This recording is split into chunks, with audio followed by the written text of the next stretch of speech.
The Independent Truth Service. The abortion pill is the bitterest pill. Narrated by Skeptical Waves. Published Tuesday, January 14, 2025 by Curtis Yarvin.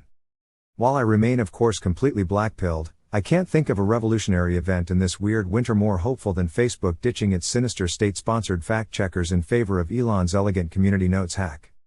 However, like all such events in this weird winter, I still have the unfortunate intuition that what I see is only the mutant, stunted, probably non-viable abortion egg of something that might happen, but actually won't.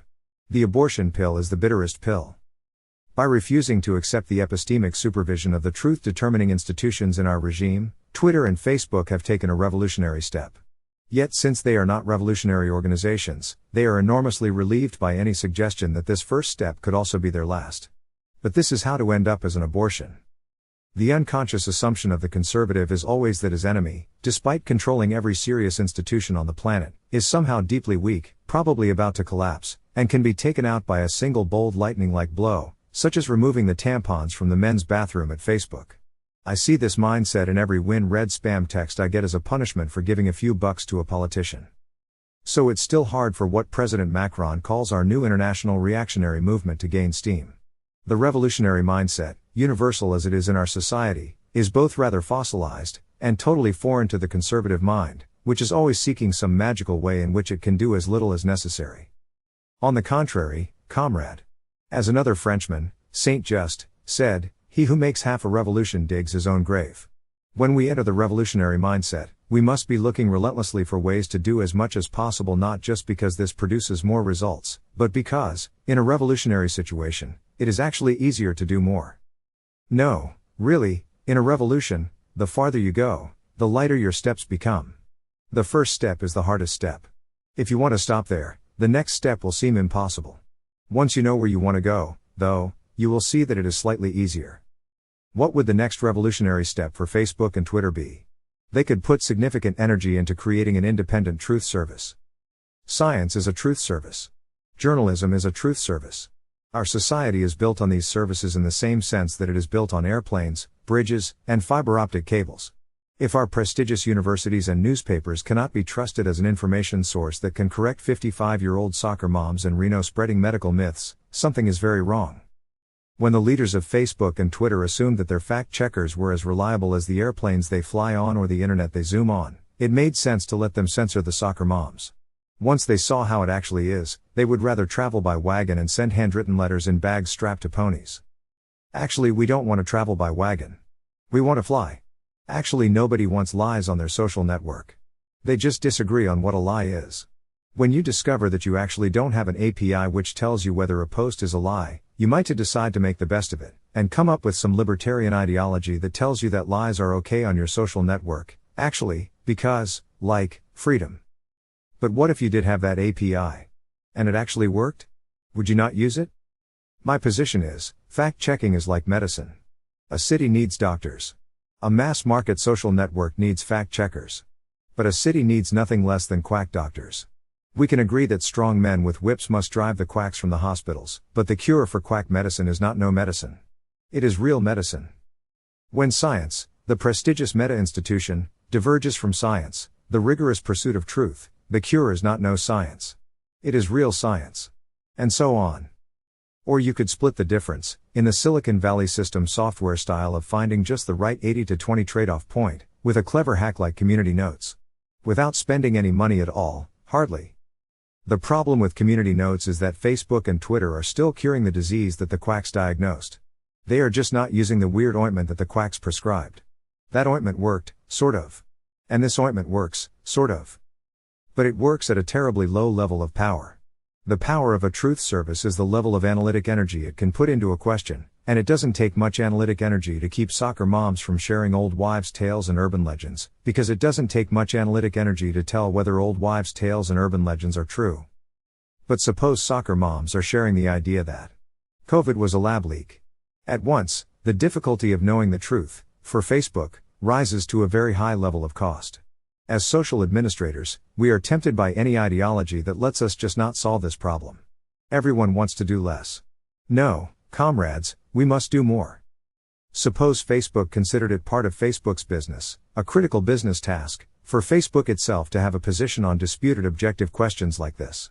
Facebook, to know whether to treat this idea as a myth or the truth, has to actually know for itself. It cannot delegate this decision, except to some institution that it completely trusts. This is what I mean by an independent truth service. The astounding situation we find ourselves in is that we have no institution capable of deciding whether COVID was a lab leak. Has the press done it? Have scientific journals done it? Have courts done it? Has Congress done it? In theory. We could give it to community notes. Do people who usually disagree with each other agree that COVID was a lab leak? Heck, we could use the same algorithm in our courts. Do jurors who usually disagree agree that the defendant is guilty? Or even our legislatures. Do senators who usually disagree agree on this bill? We could replace journalism too. All the news that people who disagree agree is fit to print. It's a good heuristic. But all heuristics which matter get gamed. Google's backlink algorithm was a good heuristic. There's not much left of it now. I don't think CN has been successfully gamed yet, but it also doesn't matter much yet. Give it more power, economic power, and the same thing will probably happen. Fundamentally, it's a toy, and Facebook is a game, and all you need for a game is a toy. But what if we took it seriously? The game needs a toy, that's an economic incentive.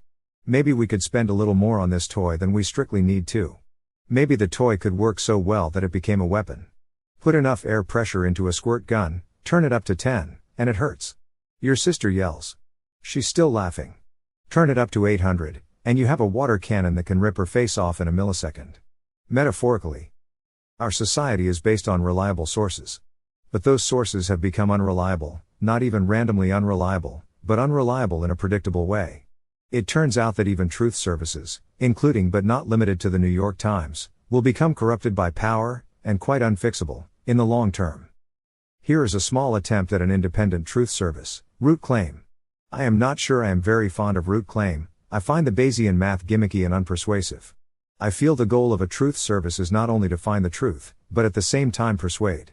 I think the problem could take much more inspiration from historical institutions, especially courts. On the other hand, historical institutions are very far from optimal. Here's the thing, because our society is based on reliable sources, if you have a real reliable source, people will listen to it. Not at once, not all at once, but, a city on a hill shall not be hid.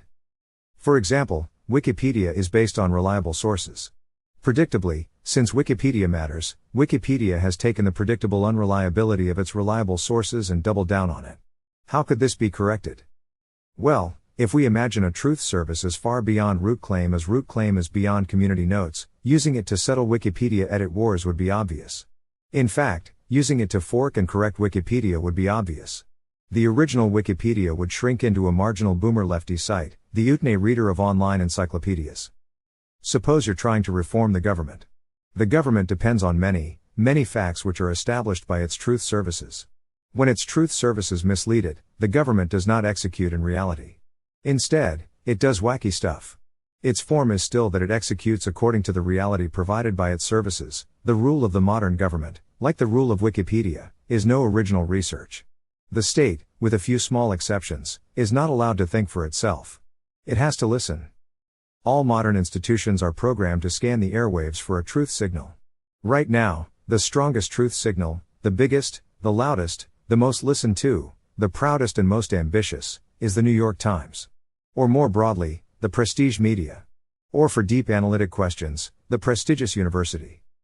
The belief that we don't need a truth signal, the marketplace of ideas will solve it, or the marketplace of ideas, plus a simple heuristic, will solve it, is conservative cope. Again, the conservative is always trying to do as little as he can get away with, then wondering why he keeps losing. But actually, if you build a bigger, louder, higher fidelity truth signal, you have a very good chance of becoming the standard truth signal, especially when the old system is in such obviously parlous shape. It's more tricky to think of this subsystem as a profit center. And everything that capitalism does has to be profitable. Still, the direct effect of creating the strongest, widest, and most authoritative truth signal is the production of power. And if there is one lesson in history, it's that on a sufficient time scale, power always earns a return.